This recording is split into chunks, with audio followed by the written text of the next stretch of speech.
setuju dan tentunya ingin mendukung penuh Satgas ini dan sepakat dengan Pak Menko PMK tadi, kita harus membangun lebih baik, lebih kuat, lebih tangguh, dan juga lebih adaptif dan resilient.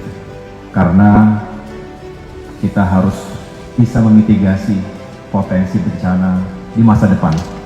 Saya rasa bagian utama dari membangun lebih baik ini sangat bergantung pada tata ruang wilayah yang benar-benar sesuai dengan peruntukannya. Yang kedua, terkait dengan infrastruktur. Tentunya di tahap rehabilitasi dan rekonstruksi ini yang menjadi fokus pekerjaan utama kita adalah infrastruktur, terutama infrastruktur dasar. Seperti yang kami sudah laporkan kepada Bapak Presiden beberapa saat yang lalu, jalan dan jembatan ini harus benar-benar diutamakan.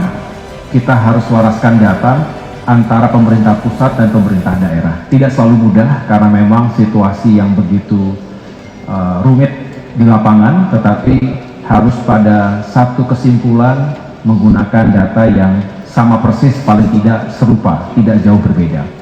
Kembali pada prioritas, selain jalan dan jembatan, air bersih dan sanitasi ini menjadi sangat mendasar karena sumber penyakit juga tentunya disebabkan oleh tidak tersedianya air bersih bagi warga, termasuk di daerah pengungsian.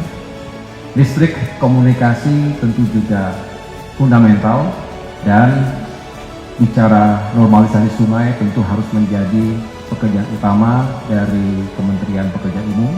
Terkait dengan irigasi, Bapak Menko, kami juga tentunya perlu dorong karena di antara kerusakan yang melanda di 3 provinsi tersebut juga terkait dengan irigasi. Dan ini akan membantu pulihnya sektor pertanian. Yang berikutnya adalah fasilitas umum. Ini juga tidak kalah pentingnya. Kita ingin sekolah dan pusat-pusat pendidikan, termasuk juga pusat pelayanan kesehatan, rumah sakit, puskesmas, dan rumah-rumah ibadah. Misal di Tamiang ketika kami datang waktu itu, mereka sangat berharap tentunya rumah-rumah ibadah ini bisa segera berfungsi, kendati mereka paham rumah mereka masih butuh waktu yang lebih lama. Dan bagian ketiga, urusan Kemenko Infrastruktur adalah terkait dengan perumahan dan permukiman. Saat ini telah didata dan terus diupdate jumlah rumah baik terkategori rusak ringan, rusak sedang, rusak berat maupun hilang dan hanyut.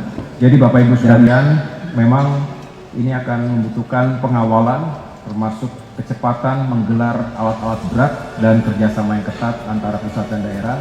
Dan kami menyarankan Bapak Menko, Bapak Ketua, agar benar-benar kita kawal melalui monitoring dan evaluasi.